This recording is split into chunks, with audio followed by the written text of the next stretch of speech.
Magandang araw mga kababayan, ako na naman po si Banat Bay at ilalahad sa inyo ang katotohanan. Mga banateros, habang papalapit ng papalapit ang 2028, umiinit ang issue ng impeachment dahil alam naman po natin na ito ang kanilang tanging pag-asa upang maisalba ang kanilang mga ginawang kasalanan. Yan ang totoo dyan. Sunod-sunod na naman ang lumalabas na mga paratang labang kay VP Sara Duterte. Ngayon naman tungkol sa kanyang salin, AMLAC at syempre yung kay Trillanes. Naku po, yung walang katapusang akusasyon ni Trillanes. Pero ang tanong ng marami, ito ba ay tunay na paghahanap ng katotohanan? O isa na namang palabas para siraan ng isang kalaban sa politika? Dahil sa panahon ngayon, madaling gumawa ng ingay, madaling mag-akusa, pero mahirap ang patunayan, 'di ba? Yan ang katotohanan. Mahirap maglabas ng mga ebidensya baga. Oh. Sa vlog na ito, hihimayin natin isa-isa ang mga akusasyon. Ano ba talaga ang ibig sabihin ng salin? Ano ba ang papel ng AMLAC at bakit bigla ngayon ito lumalabas, 'di ba? At syempre, pati yung katarantaduhan na tila inaakusa ni Trillanes. May bahid ba ng politika? Naku po, obvious naman. May tinatago bang mas malaking agenda? Naku po, mas lalong obvious. Kaya kung gusto mong malaman ang buong kwento at hindi lang propaganda ng kampo ng mga damonyo, panoorin mo ito ha. Hanggang dulo dahil baka iba ang katotohanang lalabas sa huli. Yun. Alam nyo mga kababayan, itong araw na ito ay napaka-importante kaya dapat kumapit lamang kayo sa inyong mga upuan at atin pong ipapaliwanag sa inyo ano ba talaga ang nangyayari dito sa Kamara de Representante. Kasi alam mo biglang naging korte na sila ngayon. Supposedly, magkaroon lamang ng probable cause. Pero tila hindi probable cause ang gusto nilang makuha. Tila akusasyon. Kasi when you say probable cause, based on the impeachment complaint.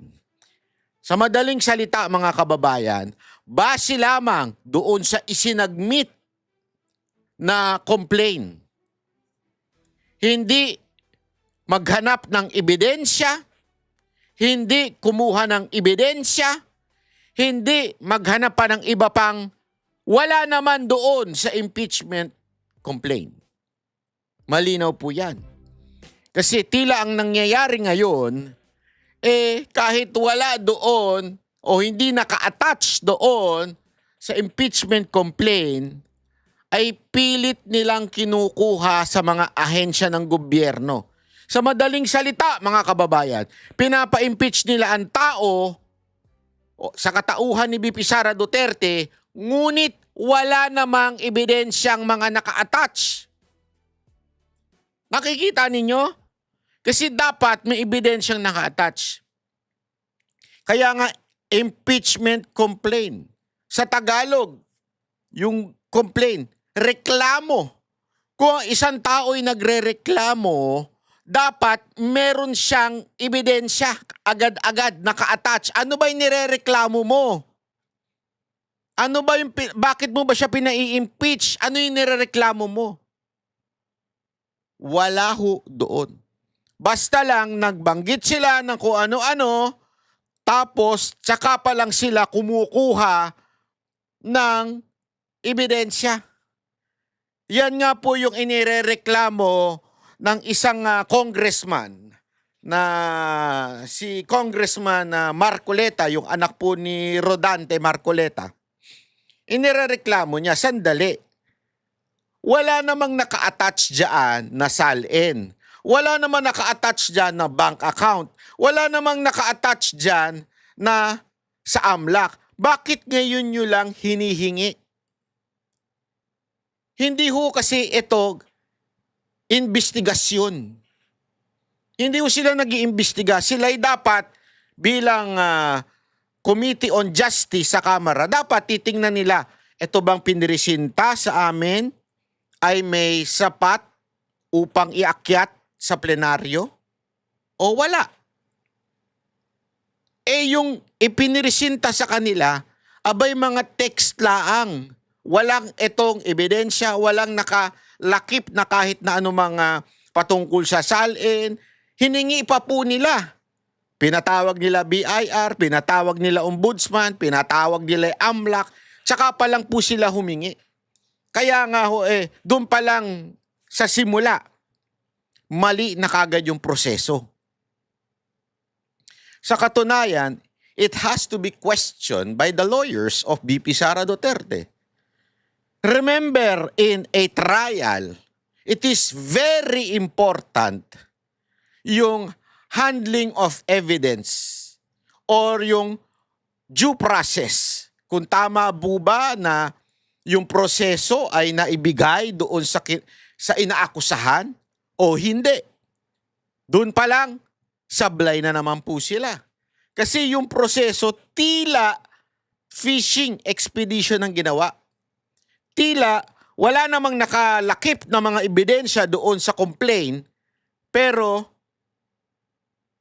sinasabi nila ngayon, oy, asa na yung mga proof nyong mga sinasabi ninyo? Amin na.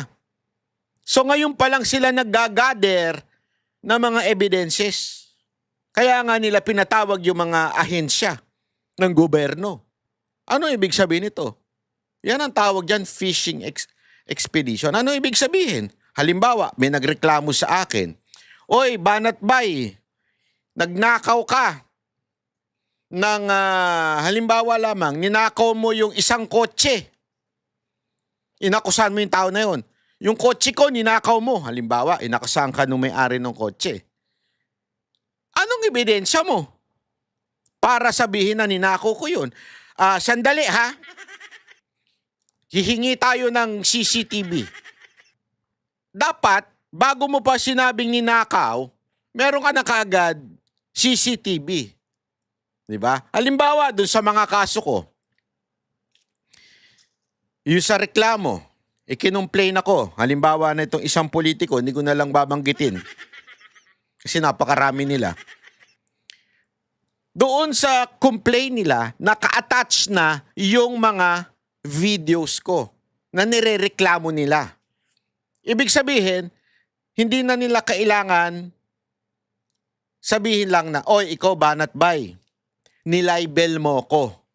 Sinabi mo ganito. Tapos, nung tinanong ng prosecutor, asan yung video na yun? Sandali ha, hahanapin namin. Hingin natin kay Banat Bay yung video na yun. Hingin natin kay Banat Bay yung video na yun. Ano yung video na yun? Yung inakusahan ako ni Banat Bay na ako daw ay flood control. Ako daw ay nakatanggap sa flood control. Gunggong ka pala eh. Ikaw yung nag-akusa, ikaw dapat ang maglabas nun. Hindi yung hihingi mo doon sa prosecutor o sa piskal pala. Piskal pa palang pala yun. Ang tawag sa kanila. Hindi mo hingin doon sa piskal. Utusan mo yung piskal. Piskal, pwede ba sabi nga dito kay Banat Bay, ilabas niya yung video na yon? Hulaan ninyo kung ano sasabihin sa inyong piskal. Tarantado ka pala eh. Akusa ka ng akusa, wala ka palang ebidensyang isasama doon sa reklamo mo. Kaya nga yung mga libel na isinampa sa akin, naandoon yung video, nakalagay yon sa USB, tapos nandun yung title, kumpleto yon. Kasi kailangan yun pag nireklamo mo yung tao, may ebidensya kang ipipresenta. Tapos yung piskal, eto yung reklamo sa'yo, Banat Bay, sagutin mo. So sasagutin mo naman through your lawyer, sasagot yung lawyer mo, yung tinatawag na counter affidavit. Dito, parang ganun din dapat. Dapat, pinresinta na nila lahat. Ito, merong katiwalian sa ganire. Ito yung salin niya, ganyan. Hindi eh. Ano ginawa? Para silang nag-mini trial doon sa Committee on Justice o doon sa tinatawag na quote-unquote piskal. Nagigets ninyo? Piskal na ang tawag dyan eh. Parang ganun yan kung ilalabas mo sa korte. Para mo sinabi doon sa piskal, huy, pahingi nga ng ng mga ebidensya. Ito naman tarantadong mga congressman natin. Sorry sa term pero yun kayo eh. Ang ginawa ninyo, wala pa pala. Wala pa palang mga naka-attach dyan. Tapos sasabihin ninyo may substance na, meron ng dahilan para wala nga naka-attach eh. Hiningi nyo pa eh. At that moment, tsaka nyo pa hiningi. AMLAC, aliga nga kayo. BIR, liga nga kayo. Ikaw, Trillanes, isa ka pa. Aliga nga kayo, ibigay nyo nga sa amin ngayon yung mga ebidensya nyo. Ang tawag na dyan, trial. Kaya nga, di ba, yan na sinasabi, mini trial na yan. Kasi, ang labo nung ganong klaseng usapin. Ang labo ho nun. So, dyan pa lang, maling-mali na yung prosesong ginagawa ng Kamara. Eto tanong, mga kababayan. Bobo ba yung mga yan? Hindi. Ba't nila ginagawa? Hindi ako sa naniniwala ko Marami namang hindi bobo dyan eh. Nagbobobobobohan. Pero bakit nila ginagawa ngayon? Alam nyo kung bakit? Alam kasi nila na walang mangyayari sa impeachment na ito dahil lahat ng mga inaakusa kay VP Sara Duterte ay sablay. It's either fabricated, it's either malicious, or talagang peke. Halimbawa na nga lang kay Madriaga eh. Kita natin, di ba? Pansinin ninyo. Palpak sila kay Madriaga. Lipat sila ngayon sa ibang issue. SALN, AMLAC. Kasi nga palpak eh. Nakikita ninyo? So, anong ibig ko sabihin? Simple lang, alam nilang walang mangyayari sa impeachment na ito. Maaari, baka nga sabi nung iba, baka nga doon pa lang sa Kamara, wala nang bumoto dyan. Hindi na umabot doon sa ina-expect nilang numbers. Baka, sabi. Pero posible rin naman, ma-impeach na dyan sa Kamara si VP Sara Duterte, pero pagdating sa Senate, sunog lahat ng kanilang ebidensya. Bakit? Yan ang ating pag-uusapan ngayon. 'Di ba? Halimbawa na nga lang po yung kanilang akusasyon regarding doon sa SALN, 'di ba? Yung sa SALN, ipakita natin ito. Pakita lang natin yung akusasyon kay VP Sara Duterte para mas mas maunawaan natin. Sa isang binusisi ng mga kongresista ang SALN o dokumentadong yaman ni Vice President Sara Duterte sa Kamara. Kaugnay pa rin ito ng aligasyon sa impeachment na may nakaw na yaman umano ang bise. Para sa iba pang detalye mula sa Batasang Pambansa, may express report si Marian Enriquez. Marian, saan ba sumentro ang hearing? Anong nailahad dyan? Yes, Ruth, sa muling paggulong ng impeachment hearing ni Vice President Sara Duterte sa House Committee on Justice, sumentro ang diskusyon sa alegasyon ng umano'y unexplained wealth ng bise at umano'y hindi niya pagdedeklara ng mga ari-arian sa kanyang SALN. Simula pa lang ng hearing, may patutsada na agad ang chairman ng komite na si Representative Jervy Luistro kay VP Sara na absent ulit sa hearing. Pakinggan natin itong kanyang pahayag. Kung ayaw humarap ng Vice-Presidente, hayaan natin na ang mga numero ang magkwento. Sa pamamagitan ng mga numerong ito, malalaman natin ang tunay na pagkatao sa likod ng posisyon. Diyan pa lang. Alam mo, ganito kahina ang utak nitong babaeng to eh. Diyan pa lang, lumalabas na kaagad yung pagkiling mo. Pinipresenta nyo pa lang yung mga ebidensya, diyan pa lang kumikiling ka na sa statement mo. 'Di ba? Paano mahuhusgahan ng tama yung mga ipinipresentang supposedly ebidensya na wala rin naman kung yung mismong head, ito kasi ang head ng chairperson ng House Committee on Justice siyang head. So dapat dyan pa lang, hindi ka bias. Dapat we would listen. Dito pa lang, Para ka na nga nangangampanya. Dito pa lang, halatang propaganda niya yung ginagawa ninyo dyan. Dyan, nabuking ka na kagad eh. Nabuking na kagad yung ginagawa nyo dyan sa kamera eh. Siya ba ay tunay na public servant o isa pa lang private billionaire? Samantala, unang sumalang ang pagbusisi sa Statement of Assets, Liabilities and Net Worth o SALN ng BISE. Present si Ombudsman Boying Remulla at ang Central Records Division Office. Dito inisa-isang kinumpirma ang bawat total net worth ng BISE sa mga taong siya ay nasa public service mula 2007 hanggang 2024. Taong 2007 nang magsimula si VP Sara bilang Vice Mayor ng Davao City. Meron siyang higit 7 million pesos na total net worth at nasa 2 million pesos na cash on hand. Mula 2007 hanggang 2018, nagdedeklara ang BISE ng cash on hand o bank deposit sa kanyang SALN na umabot sa 3.795 million pesos. Pero simula 2019, tumigil nang magdeklara ang BISE ng detalye sa kanyang cash hanggang 2024. Kinumpirma ng Ombudsman na ni 5, walang cash declaration ang BISE. Pakinggan natin itong reaksyon dyan ni Congressman Chua. Pakinggan nyo to ha, pakinggan nyo to. Ito, propaganda ng propaganda. Ito si Chua, magaling din magpropaganda to eh. Magaling tumahol to eh. 19 at 2024, kahit na 5 po, wala po siyang dineklara na cash at saka cash on hand. Ito, tingnan nyo yung tanong ha, wala po ba siyang dineklara? Kasi inaano nila yung blanco eh. Okay? Yung blanco, tingnan nyo yung sagot. Sasagutin niya ba ng diretso at sasabihin niyang walang dineklara? Tingnan niyo. Po ba? Based on the submitted SALN, Your Honor, wala pong nakalagay na cash on hand or bank deposits. Kahit 5 po? Wala pong nakalagay, Your Honor. Hindi wow. Oh.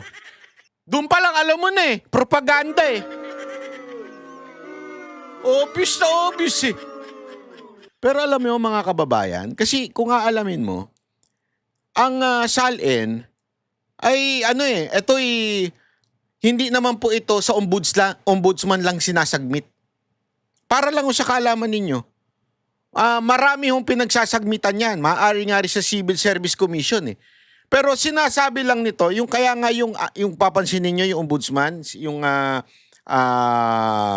si Madam, sagot? Hindi siya masyadong makadiretso ng sagot. Basta yung sa amin, na sinagbit, medyo may blanco lang. Di ba? Hindi niya masagot eh. Kasi kung ang totoo niyan, hindi naman po dyan lang sa ombudsman. Di ba? Hindi lamang naman po sa yan eh. Karaniwan ito sinusumiti sa mga opisinang may jurisdiction sa kanila. Hindi lang naman po sa ombudsman yun. Maaring sa iba din. Kaya nga, dito magtataka ka, ngayon pa lang nila kinuha yung SALN. Pero ginamit na nila yon doon sa impeachment complaint. So wala pa pala silang kaalaman na meron discrepancy doon sa SALN and yet ginamit na nila sa impeachment complaint. Ngayon, naghahanap sila ng butas. Di ba? Kaya nga ang tawag dyan, fishing expedition. Humarap din sa pagdinig. Humarap din nga sa pagdinig yung Executive Director ng Anti-Money Laundering Council o AMLAC na si Attorney Ronald Benaventura. Dito inilahad niya yung mga pinakukuhang dokumento ng mga suspicious o yung mga kahina-hinalang galaw ng mga transaksyon at covered transactions o yung mga lagpas sa 500,000 pesos na transaksyon mula sa mga inireport ng mga bangko ni Vice President Sara Duterte at Ito pa yun eh. Ito pala yun eh. Mukha pa lang, alam mo na eh. Mukha pa lang eh.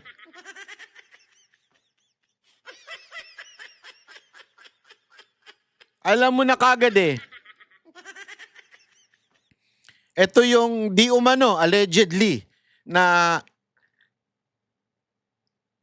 kasi meron ako nakitang video eh. Ito news yun, yung video na yun. Siya talaga yung di umano daw eh, dating doon, ngayon, biglang, I think, 1 week or 8 days, biglang pinalitan agad-agad yung sa AMLAC. Ito yung pagmumukhang pinalit dun. Yeah? Tapos, matindi yung akusasyon, matindi yung sinasabi nito. Pero bago yan, ito lang ipasok ko lang po. Yung pagdating po sa SALN, ay hindi naman po automatic sa Office of the Ombudsman sinasubmit. Meron pa pong hindi lang ho ito dito isinasubmit. Kaya nga, alam mo, yung pagsagot ni ate na ombudsman, yung si babae, hindi siya makasagot ng diretsyo. Kasi maaari, hindi lang naman sa kanya. Maaaring sa iba pang opisina. Maaari kasing sa iba eh.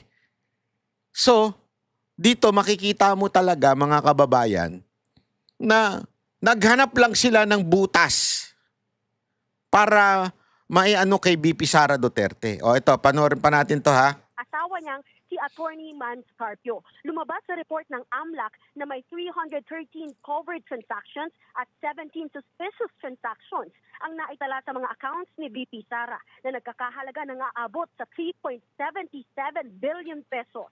Habang ang asawang si Carpio nagtala ng 317 STRs at 16 na CTRs. At ang total amount diyan ay 2.99 billion pesos. Pero ang kabuang involved na amount ng mag-asawa na pinuna ng COA or ng AMLAC ay nasa higit 6. Ito sa AMLAC, explain ko lang sa inyo Kasi dito rin yung sinasabi nilang suspicious transactions.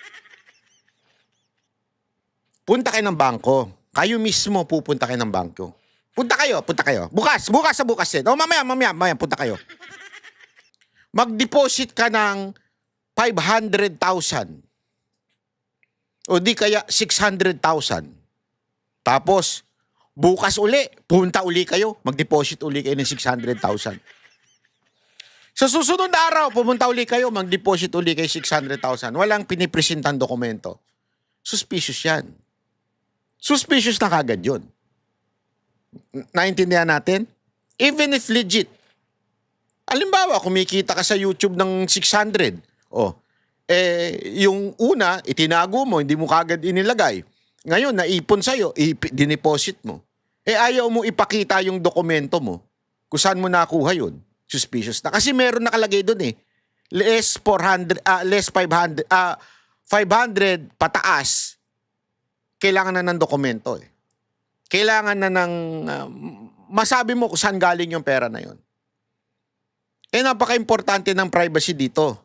So, maaari, kasi tandaan ninyo etong amount na to, yung 3.7, hindi ko nga maintindihan bakit tinotal. Hindi naman impeachable si Man Scarpio. Bakit pati siya isinama dyan? Porket asawa, still, ang ini-impeach si VP Sara Duterte, so dapat ang pinag-uusapan lang si VP Sara Duterte. Diba?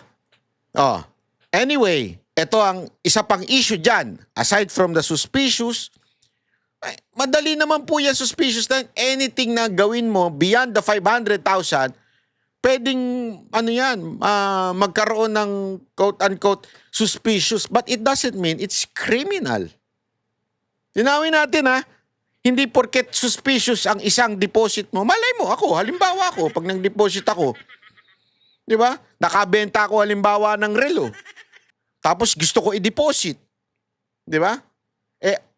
Sa bentahan ba ng relo, meron bang pirmahan pang magaganap? Wala naman Di ba? Benta ko ito. Di ba? Magkano yan? Lalagpas siya ng 500. So pag binenta ko ngayon yan, meron ba kaming kasunduan nung pinagbentahan ko? Ngayon gusto ko ipasok ng bangko. Suspicious na yun. Illegal ba yung ginawa ko? Hindi. Tindihan natin. Pangalawa, yung sinasabi nilang total amount involved. Always remember this Always remember this. Ganito ang pagtatalaga ng AMLAC. Halimbawa, 1,000 pesos. Dineposit mo. Magkano laman ng bangko mo? 1,000 pesos. Kinuha mo yung 1,000 pesos. Magkano laman ng bangko mo? Wala na. Kasi kinuha mo yung 1,000 Pero sa AMLAC, 2,000 pesos na yun. Ganon ang computation ng AMLAC. So halimbawa, 1,000,000 ang diniposit ko. Tapos kinuha ko 1,000,000. Ay, kailangan ko pala. Magkano naman ng bangko ko? Wala. Kasi kinuha ko din. Magkano na ngayon ang ang tingin ng AMLAC doon? 2,000,000 na yung total. Tandaan niyo to ha, transaction. This is not equivalent to magkano na ang laman ng bangko mo. Ulitin ko. Tingnan niyo ito, ang AMLAC na to, transaction po ito. Labas-pasok. So kung may time deposit ako, halimbawa may time deposit ako ng 10,000,000, dineposit ko 10,000,000 time deposit. Tumubo na siya after 3 years o 5 years. Sabi mo na 5 years, tumubo na siya. Naging 10, time deposit ko halimbawa 5 years lang ha. Tumubo na siya, naging 10,300,000. Halimbawa lang, ito'y estimate lang. Naging 10,300,000. Eh gusto ko pang i-deposit uli. Bakit? Kasi gusto ko pa yung tumubo uli eh. Nakuha ko na yung 10.3, i-deposit ko uli sa time deposit. Magkano na? 10.3 pa lang. Pero ang total na noon sa AMLAC ay 20,600 na. Nagigets ninyo kung bakit lolobo? Remember, si VP Sara Duterte, ano yan sa pamilya? What if ginawa niya talaga mag-time deposit? Di ba? Eh, una-una, ilan taon na ho ba siyang politiko? And we all know na sa pagiging politiko, may mga nagka-campaign funds. So, ibig sabihin, kung ipinasok ko sa bangko, yung may nagbigay sa akin ng 10 million, halimbawa lang ha, may nagbigay sa akin 10 million para sa aking kampanya. Tapos inilabas ko din yung 10 million, 20 million na po yun.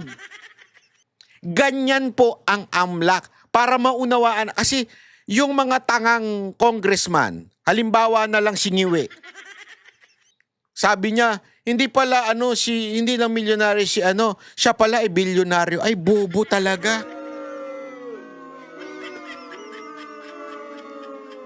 Eh baka nga ako, milyonaryo na rin eh. 'Di ba? Ito walang biro. Baka milyonaryo na rin ako eh. Kasi sa labas-pasok ng pera eh. Lahat yun counted. Tandaan niyo, transaction po yan ha.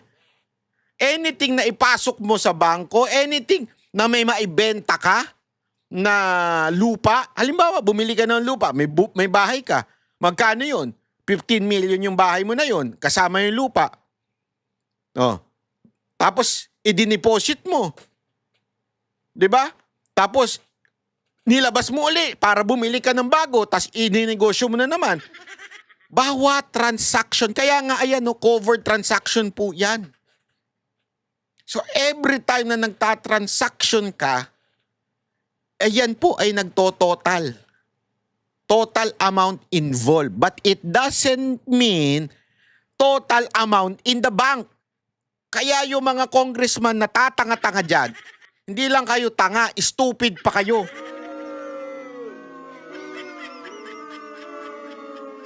Malinaw? Kahit saan nyo itanong to, ganyan yan. Pupusta ko sa inyo, hindi nyo alam, milyonaryo na kayo eh. Sa dami ng nilabas at pasok nyo sa bangko, malamang milyonaryo na kayo. Hindi nyo alam yan, pero alaman ng bangko nyo ngayon magkano? 50,000. Baka nga iba wala pa eh, puro utang. Pero yung labas-pasok sa bangko, kasi every time, imagine niyo every time na lang may nagdi-deposit sa inyo, nagka-count yan. Including, may sa inyo, mag-deposit sa bangko nyo through GCash. Naku po, lahat yan counted. So sa tingin nyo, magkano yung pera ninyo ngayon? Marami sa inyo, milyonaryo eh, kung titignan. Hindi nyo lang alam. Kasi ang dami nyong gastos. Ang dami pumapasok. Sahod din nyo. Bilangin nyo na lang, sahod din nyo. Magkano? O, may sahod kayo 20. Diretso yun sa bangko. Yung iba, diretso sa bangko yung sahod eh. Di ba? O sila, mga public official, land bank yan eh. Papasok yan. Pero ilalabas mo din. Di ba? O. Imagine ninyo, kaya umabot ng 3.7. Bakit? Ilang taon na po bang nasa serbisyo si VP Sara Duterte? Di ba? Papansinin ninyo ha, bakit si Van Scarpio 2.9? Alam nyo kung bakit? Mas mababa siya kay VP Sara Duterte. Kasi hindi naman po sa lahat sa lawyer, dinideposit ang pera. Lawyer kasi siya eh. So kung may magbabayad sa kanya, pwedeng cash. So hindi i-deposit. So, nakatago lang. Bakit mas malaki kay VP Sara? Kasi lahat ng sahod niya, diretso sa land bank. Oh. Baka nga, yung pera pa ni Man Scarpio, halimbawa, alam mo naman ang asawa. Pag hindi ka nag-entrega sa asawa mo, delicates ka. Malay mo, yung perang nakukuha pa ni Man Scarpio, na wala dito sa 2.9 ha, yung nakukuha niyang cash. Siyempre, Inday. Ito na yung entrega ko. Hay! Tak! Hindi, biro lang. Walang ganun. Siyempre, pag hindi ka nag-entrega, ito na yung ko, binigay sa akin ng pero may utang pa yung isang congressman dyan, pinagtanggol ko. May utang pa yung congressman na animal na yon. Ang tapang magsalita, pero may utang kang animal ka. Utang ng kang amal. Salay. 171 billion pesos. Dito na ipinagtaka ng mga kongresista kung paanong walang deklarasyon ang bise sa kanyang salin ng mga cash on hand o bank deposit simula 2019. Gayong pinakita ng AMLAC yung record ng bilang at halaga ng mga bank transactions ni VP Sara mula 2005 hanggang 2026 kung saan daan-daang milyon ang palo ng bank transactions dito year on year. Kapuna-puna rin yung mga mas Kasi dito kung papansinin ninyo, hindi naman nila natumbok eh. Illegal ba na nakuha yung pera? Hindi. It's just a hunch. Duda lang. Ay medyo, sa tingin lang namin illegal. Okay? Walang ebidensya na ito'y illegal ba? Saan ba galing yung pera? Sino lang nagsasabing illegal yan? Si Trillanes. Sinasabi niyang paulit-ulit galing sa drug lord. Yun lang. Di ba? Pero again, kung mapapansin niyo yung sagot ng babaeng taga-ombudsman, hindi nga niya ma-confirm kasi hindi lang naman sa ombudsman ibinibigay ang salin. What if sa iba ibinigay yung salin? Sa ibang opisina? Paano ngayon mapapatunayan yan? Mapapatunayan ba yan doon sa Committee on Justice? No! Why? You cannot defend yourself doon sa Committee on Justice. VP Sara Duterte cannot defend herself doon sa Committee on Justice. Why? It is not a court. So anong ibig sabihin? Kaya nga kung papansinin nyo, how can the defense lawyer o yung mga lawyer ni VP Sara Duterte can answer an impeachment complaint na wala pang mga evidence nung kanilang mga akusasyon? How can they answer that? Ako, I can answer. Halimbawa, bigyan ko example ha.